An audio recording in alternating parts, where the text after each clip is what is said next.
Dagon by H.P. Lovecraft.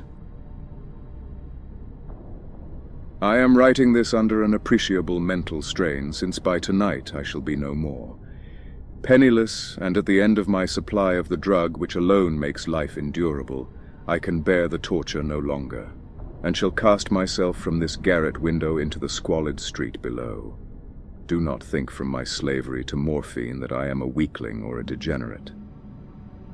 When you have read these hastily scrawled pages, you may guess, though never fully realize, why it is that I must have forgetfulness or death. It was in one of the most open and least frequented parts of the Pacific that the packet of which I was supercargo fell a victim to the German sea raider. The Great War was then at its very beginning, and the enemy's navy had not reached its later degree of ruthlessness, so that our vessel was made legitimate prize, whilst we of her crew were treated with all the fairness and consideration due us as naval prisoners. So liberal indeed was the discipline of our captors that 5 days after we were taken, I managed to escape alone in a small boat with water and provisions for a good length of time. When I finally found myself adrift and free, I had but little idea of my surroundings. Never a competent navigator, I could only guess vaguely by the sun and stars that I was somewhat south of the equator. Of the longitude I knew nothing, and no island or coastline was in sight. The weather kept fair, and for uncounted days I drifted aimlessly beneath the scorching sun, waiting either for some passing ship or to be cast on the shores of some habitable land. But neither ship nor land appeared, and I began to despair in my solitude upon the heaving vastnesses of unbroken blue. The change happened whilst I slept. Its details I shall never know, for my slumber, though troubled and dream-infested, was continuous. When at last I awaked, it was to discover myself half sucked into a slimy expanse of hellish black mire, which extended about me in monotonous undulations as far as I could see, and in which my boat lay grounded some distance away. Though one might well imagine that my first sensation would be of wonder at so prodigious and unexpected a transformation of scenery, I was in reality more horrified than astonished, for there was in the air and in the rotting soil a sinister quality which chilled me to the very core. The region was putrid with the carcasses of decaying fish and of other less describable things which I saw protruding from the nasty mud of the unending plain. Perhaps I should not hope to convey in mere words the unutterable hideousness that can dwell in absolute silence and barren immensity. There was nothing within hearing, and nothing in sight, save a vast reach of black slime. Yet the very completeness of the stillness and homogeneity of the landscape oppressed me with a nauseating fear. The sun was blazing down from a sky which seemed to me almost black in its cloudless cruelty, as though reflecting the inky marsh beneath my feet. As I crawled into the stranded boat, I realized that only one theory could explain my position. Through some unprecedented volcanic upheaval, a portion of the ocean floor must have been thrown to the surface, exposing regions which for innumerable millions of years had lain hidden under unfathomable watery depths. So great was the extent of the new land which had risen beneath me, that I could not detect the faintest noise of the surging ocean, strain my ears as I might. Nor were there any seafowl to prey upon the dead things. For several hours I sat thinking or brooding in the boat, which lay upon its side and afforded a slight shade as the sun moved across the heavens. As the day progressed, the ground lost some of its stickiness, and seemed likely to dry sufficiently for traveling purposes in a short time. That night I slept but little, and the next day I made for myself a pack containing food and water, preparatory to an overland journey in search of the vanished sea and possible rescue, On the third morning, I found the soil dry enough to walk upon with ease. The odor of the fish was maddening, but I was too much concerned with graver things to mind so slight an evil, and set out boldly for an unknown goal. All day I forged steadily westward, guided by a faraway hummock which rose higher than any other elevation on the rolling desert. That night I camped, and on the following day still traveled toward the hummock, though that object seemed scarcely nearer than when I had first spied it. By the fourth evening I attained the base of the mound, which turned out to be much higher than it had appeared from a distance, an intervening valley setting it out in sharper relief from the general surface. Too weary to ascend, I slept in the shadow of the hill. I know not why my dreams were so wild that night, but before the waning and fantastically gibbous moon had risen far above the eastern plain, I was awake in a cold perspiration, determined to sleep no more. Such visions as I had experienced were too much for me to endure again. And in the glow of the moon, I saw how unwise I had been to travel by day. Without the glare of the parching sun, my journey would have cost me less energy. Indeed, I now felt quite able to perform the ascent which had deterred me at sunset. Picking up my pack, I started for the crest of the eminence. I have said that the unbroken monotony of the rolling plain was a source of vague horror to me. But I think my horror was greater when I gained the summit of the mound and looked down the other side into an immeasurable pit or canyon, whose black recesses the moon had not yet soared high enough to illumine.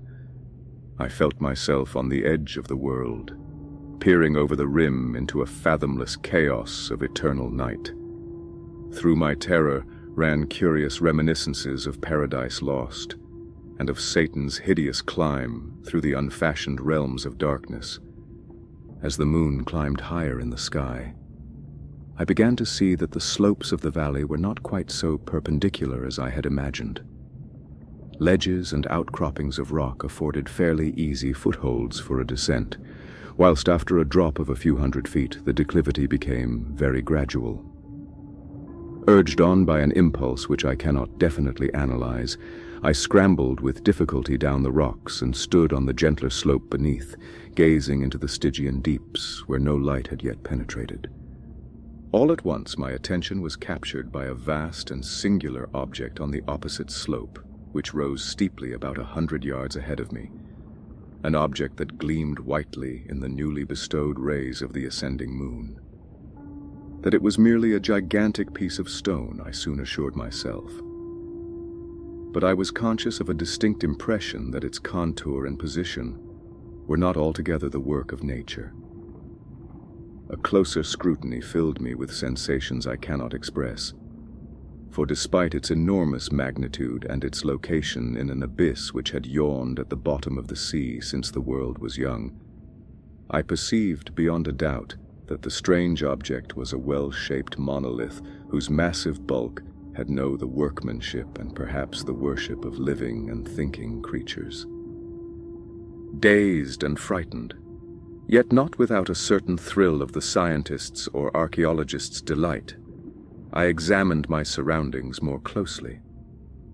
The moon, now near the zenith, shone weirdly and vividly above the towering steeps that hemmed in the chasm, and revealed the fact that a far-flung body of water flowed at the bottom, winding out of sight in both directions, and almost lapping my feet as I stood on the slope.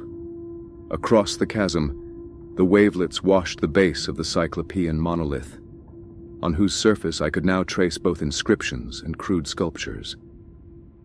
The writing was in a system of hieroglyphics unknown to me, and unlike anything I had ever seen in books, consisting for the most part of conventionalized aquatic symbols such as fishes, eels, octopi, crustaceans, mollusks, whales, and the like. Several characters obviously represented marine things which are unknown to the modern world, but whose decomposing forms I had observed on the ocean-risen plain.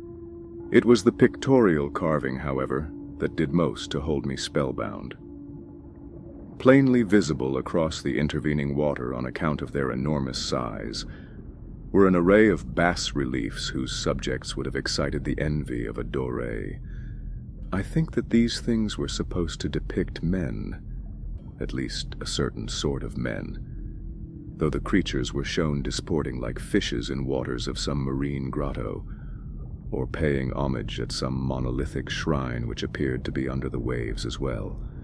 Of their faces and forms I dare not speak in detail, for the mere remembrance makes me grow faint. Grotesque beyond the imagination of a Poe or a Bulwer, they were damnably human in general outline despite webbed hands and feet, shockingly wide and flabby lips, glassy, bulging eyes, and other features less pleasant to recall. Curiously enough, they seemed to have been chiseled badly out of proportion with their scenic background, for one of the creatures was shown in the act of killing a whale, represented as but little larger than himself.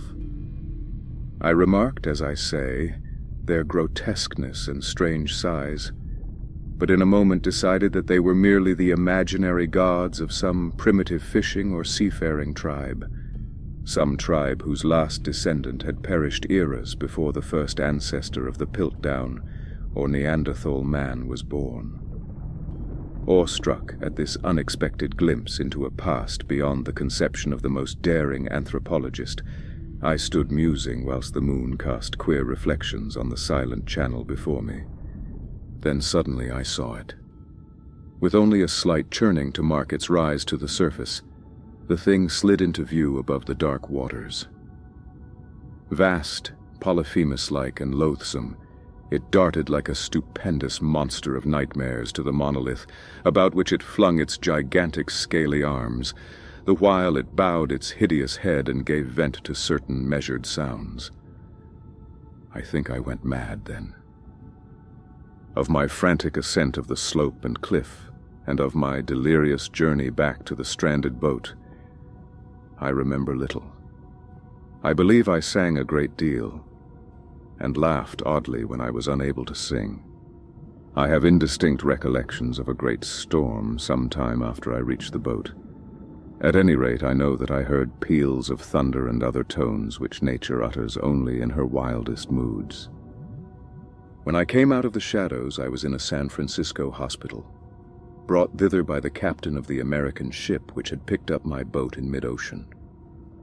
In my delirium I had said much, but found that my words had been given scant attention.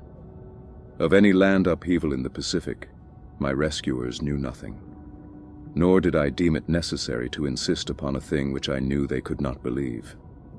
Once I sought out a celebrated ethnologist, and amused him with peculiar questions regarding the ancient Philistine legend of Dagon, the fish god, but soon perceiving that he was hopelessly conventional, I did not press my inquiries. It is at night, especially when the moon is gibbous and waning, that I see the thing. I tried morphine, but the drug has given only transient surcease, and has drawn me into its clutches as a hopeless slave.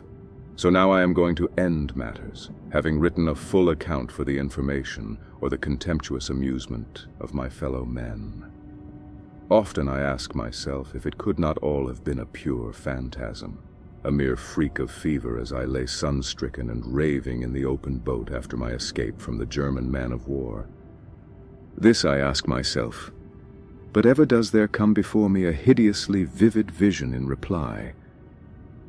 I cannot think of the deep sea without shuddering at the nameless things that may at this very moment be crawling and floundering on its slimy bed, worshipping their ancient stone idols and carving their own detestable likenesses on submarine obelisks of water-soaked granite. I dream of a day when they may rise above the billows to drag down in their reeking talons the remnants of puny, war-exhausted mankind, of a day when the land shall sink and the dark ocean floor shall ascend amidst universal pandemonium.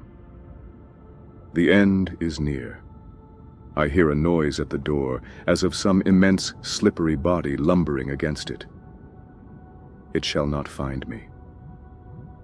God, that hand, the window,